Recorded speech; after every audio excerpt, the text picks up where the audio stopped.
उदास देख करके धर्मराज युधिष्ठिर भगवान से बोले, प्रभु वैसे हमेशा आप मुस्कुराते रहते थे, आज इतने परेशान दिखाई दे रहे हो, क्या कारण है मुरलीधर? तो कन्हैया ने एक बात कही है, धर्मराज कुछ भविष्य की बातें हमारे ध्यान में आगे से हमारा चेहरा उदास हो गया। भविष्य कैसा? बोले तुम तो जानते हो ये द्वापर का अंतिम समय है, हाँ, और कलयुग का नंबर आने वाला है, हाँ, लेकिन तुम्हें ये नहीं पता इस कलयुग में क्या होने वाला है, क्या होने वाला है? बोले वही तो बताना चाह रहा हूं कि कलयुग में क्या होने वाला है। कलयुग में वो होगा जो हम लोग देख ही नहीं पाए, भाई का दुश्मन भाई होगा, इंसान इतना मतलबी हो जाएगा जो अपने मतलब को हल करने के लिए झूठ बोलेगा, दूसरे का नुकसान करेगा, अगर ज्यादा बड़ा मतलब हुआ तो दूसरे की जान भी ले लेगा। कलयुग इंसान अपने दुख से दुखी नहीं होगा बल्कि दूसरे के सुख से दुखी होगा। कलयुग में मंदिरों की जगह शराब के ठेका नजर आएंगे, कलयुग में पुजारियों की जगह बदिक दिखाई देंगे, कलयुग में और क्या होगा? तो कन्हैया धर्मराज से बोले, धर्मराज सुन, कलयुग में कि हुई जावे वो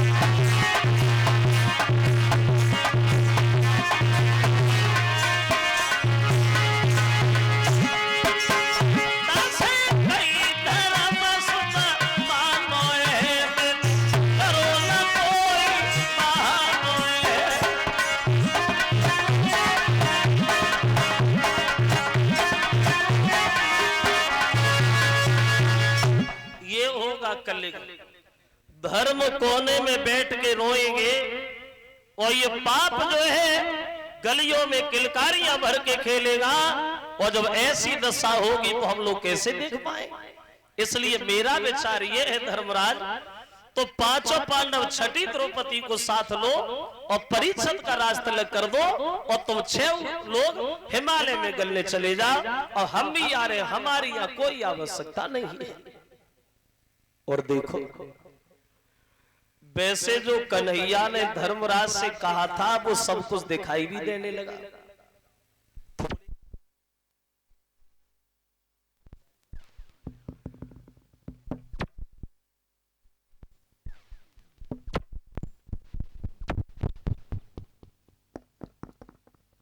जो कन्हैया ने धर्मराज से कहा था वो सब कुछ दिखाई भी देने लगा, थोड़े से वक्त में, थोड़े से समय में। कितने समय में? कलयुग को आए हुए कितने दिन हुए?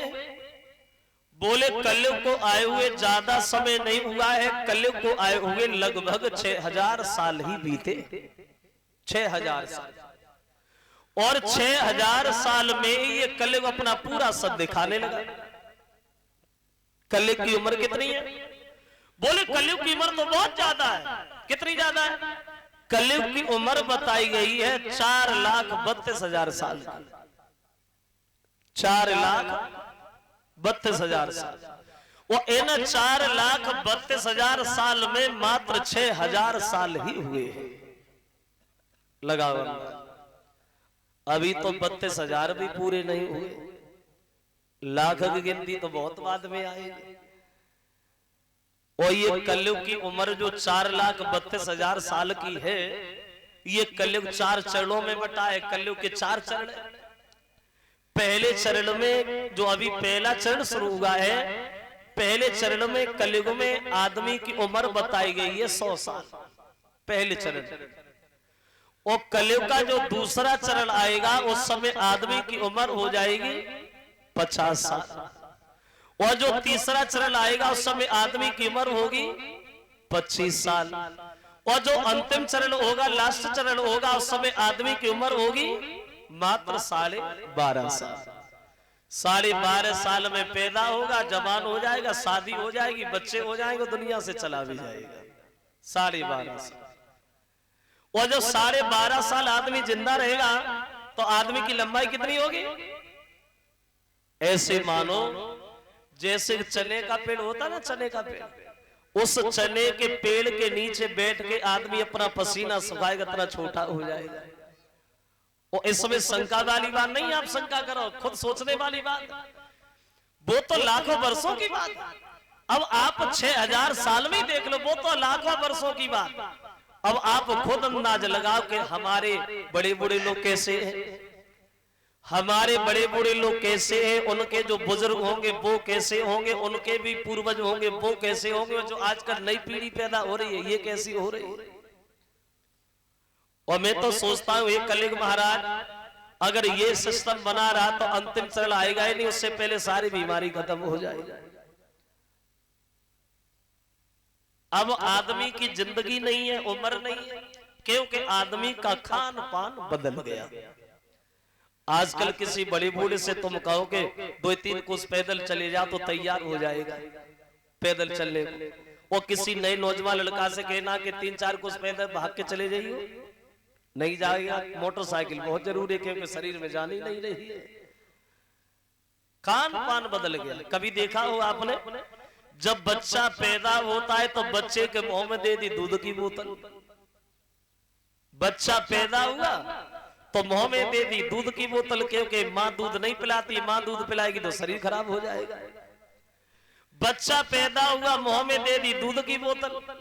थोड़े समझदार हुए तो हाथ में आई ठंडा की बोतल, और जब जवानी आई तब आई वो अंग्रेजी वाली बोतल। और अंग्रेजी वाली बोतल जब आई तब बोतल ने हॉस्पिटल में पहुंचाए, और जब हॉस्पिटल में पहुंचे तो हॉस्पिटल में बोतल। अब बोतल ने तब तक पिछाई नहीं छोड़ी जब तक गाड़ी गैरेज में खड़ी नहीं हो गई। यानी खान पान बदल गया, आदमी का सिस्टम बदल गया। अब तो कलयुग की दशा ही कुछ अलग हो गई। एक कवि कहता है अब कलयुग की वो दशा है, साच न की कदर नाए झूठ न के सतकार, काबू न लेके देवे दास के होशियार, सीधे साधे भोले भाले उनसे लोग कहेगा मान, और साधु पाता में चोर चोर बने साहूकार।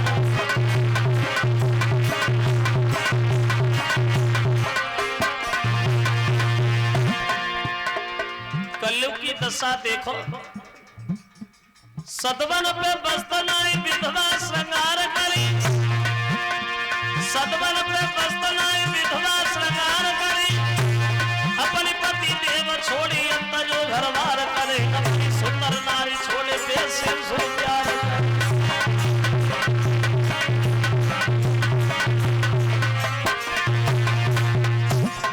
जमाने की रफ्तार देखो, सदवन पे बस्तना विधवा श्रृंगार करे। अभी हमारी ब्याहतें बढ़िया, अभी हमारे गांव के लोग ठीक ठाक है। बड़े बड़े शहरों में देखो चाहे वे 70 साल की हो गई, मोह बेसेट करवा दी बच्चे। अंतर आ गया, फर्क आ गया।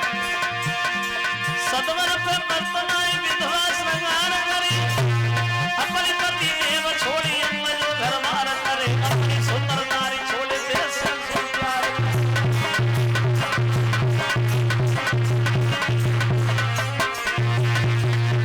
और सुनो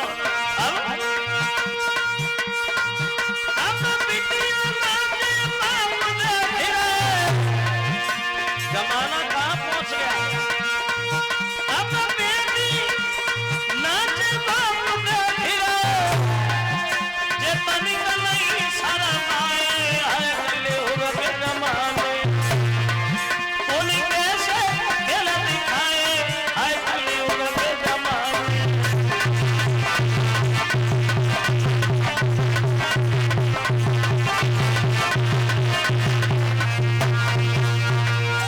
वो दशा है, साचन की कदर न झूठन के सत्कार, काऊ को न लेके देवता से कहीं होशियार, और सीधे साधे भोले भाले उनसे लोग कहे गमार, और साह को बतावे चोर चोर बने साहूकार। वो जमाना आ गया। तो कन्हैया ने यही धर्मराज को समझाया, महाराज सुनो, तो पांचों पांडव छठी द्रौपदी को साथ लो, परीक्षित का राज तलक कर दो, और तुम 6 आदमी चले जाओ हिमालय में गलने के लिए। अब हम भी आ रहे, हमारी यहाँ कोई आवश्यकता नहीं रही। तो कन्हैया ने बताया, तो उन पांडवों ने मिलकर के परीक्षित का राज तलक कर दिया। अस्तु परीक्षित लाल को और बुद्धे के सब अधिकार, वो गए हिमालय के लिए वे पांचों पांडव कुमार। परीक्षित को राजा बनाया, 5 पांडव हिमालय में चले गए गलने के। कब गए पांडव हिमालय में? वो वक्त कौन सा था, वो समय कौन सा था? तो एक कवि कल्पना करता है, जब पांडव गए थे हिमालय में गलने के लिए, तब बोले कि द्वापर का अंत समय था वो, और कलयुग की बारी आई।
द्वापर का अंतिम समय, कलयुग का नंबर आने वाला, जब पांडव गए थे हिमालय में गलने के लिए, तब देखिए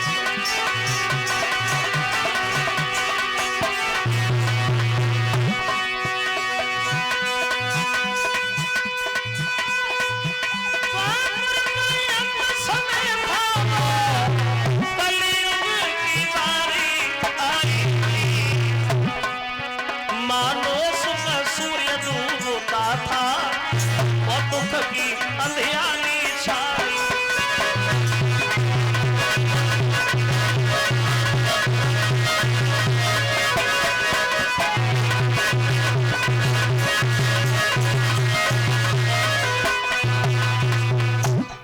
द्वापर का